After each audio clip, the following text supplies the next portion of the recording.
বিশ্বসেরা বাংলা, মাতৃমহিমা বাংলা, কর্মময়ের বাংলা, সভ্যতার সূর্য বাংলা, সদা জাগ্রত বাংলা, সংস্কৃতির বোধন বাংলা, মানবী মোদের বাংলা, স্রষ্টা সৃষ্টিতে বাংলা, নদী মাতৃকায় বাংলা, সবুজ ঘাসেও বাংলা, সোনার ধানে বাংলা, সোনার শ্যামলা বাংলা, অরণ্যে ঘেরা বাংলা, সোনালি আলোয় বাংলা, ফুলে ফলে ভরা বাংলা, জাগরণেও বাংলা, উৎসবেও সেরা বাংলা, উত্তরণেও বাংলা, উন্নয়নেও বাংলা, নোবেল জয়ীও বাংলা, ভাষা থেকে নাসা বাংলা, বৈচিত্র্যের ঐক্যে বাংলা, সম্প্রীতিতে বাংলা, শুভবুদ্ধিতে বাংলা, সমৃদ্ধিতেও বাংলা, তোমার আমার বাংলা, মোদের গর্ব বাংলা, কন্যাশ্রীর বাংলা, বাংলা জয়ী বাংলা।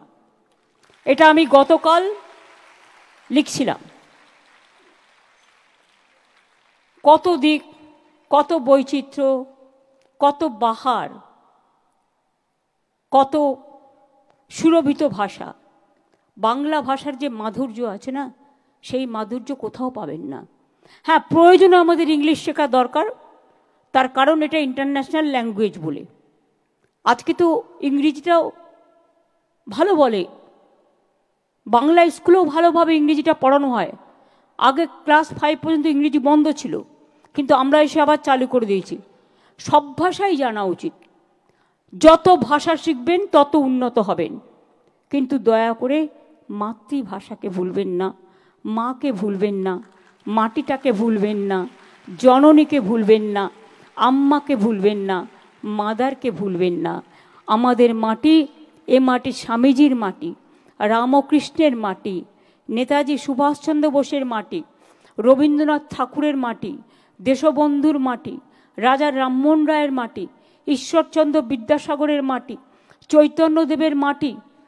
মনে রাখবেন, এ মাটি ক্ষুদিরাম, প্রফুল্ল চাকি, বিনয় বাদল দীনেশ, মাতঙ্গিনী হাজরা থেকে শুরু করে, নেতাজি সুভাষচন্দ্র বোস থেকে শুরু করে, রবীন্দ্র নজরুল থেকে শুরু করে, কে নয়? দেশের স্বাধীনতা আন্দোলনে যারা সবচেয়ে বেশি জেলে ছিল তাদের সংখ্যা, আলিপুর মিউজিয়ামে গিয়ে কখনো মেয়েদের ঘুরিয়ে আনবেন, দেখবেন বাংলার 70% লোক জেলে ছিল। আন্দামান নিকোবরে সেলুলার জেলে, আমি ওটা তুলে নিয়ে এসে এখানে আলিপুরে রেপ্লিকা করে রেখে দিয়েছি। তারপরে ছিল পাঞ্জাব। বা সেই জন্য বিশ্বকবি রবীন্দ্রনাথ ঠাকুর যখন জাতীয় সঙ্গীত রচনা করেছিলেন, তিনি শুরু করেছিলেন পাঞ্জাব থেকে, শেষ করেছিলেন বঙ্গে এসে। পাঞ্জাব ও সিন্ধু গুজরাট ও মারাঠা দ্রাবিড় উৎকল বঙ্গ। কেন বলেছিলেন? অনেকে ভেদাভেদ করে, কিন্তু একবারও ভেবে দেখেছেন যখন স্বাধীনতা আন্দোলন চলছে, দেশে জাগরণ চলছে, কবি নজরুল গাইলেন, কারারো লৌহ কপাট ভেঙে ফেল, করলে লোপাট রক্ত জমাট শিকল পূজার পাষাণ ভেদি। কখনো বা লিখলেন, দুর্গমগিরি কান্তার মোর দুস্তর পারাবার, লঙ্ঘিতে হবে রাত্রি নিশীতে যাত্রীরা হুঁশিহার। কখনো বা লিখলেন, ফাঁসির মঞ্চে গেয়ে গেল যারা জীবনেরও জয়গান, আসিও লক্ষ্যে দাঁড়াইছে তারা, দিবে কোন বলিদান।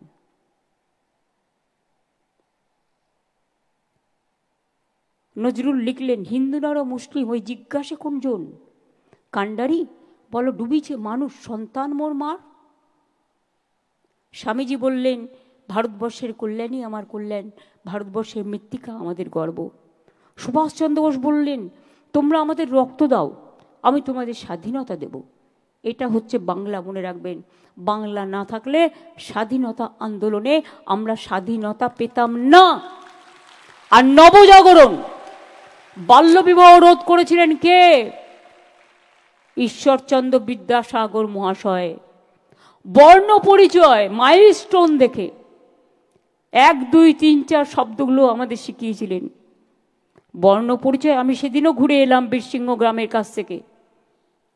অয়া হস্যই অয় অজগর আসছে তেরে, আমটি আমি খাবো পেরে, সব কিন্তু আমরা এখান থেকে পেয়েছি।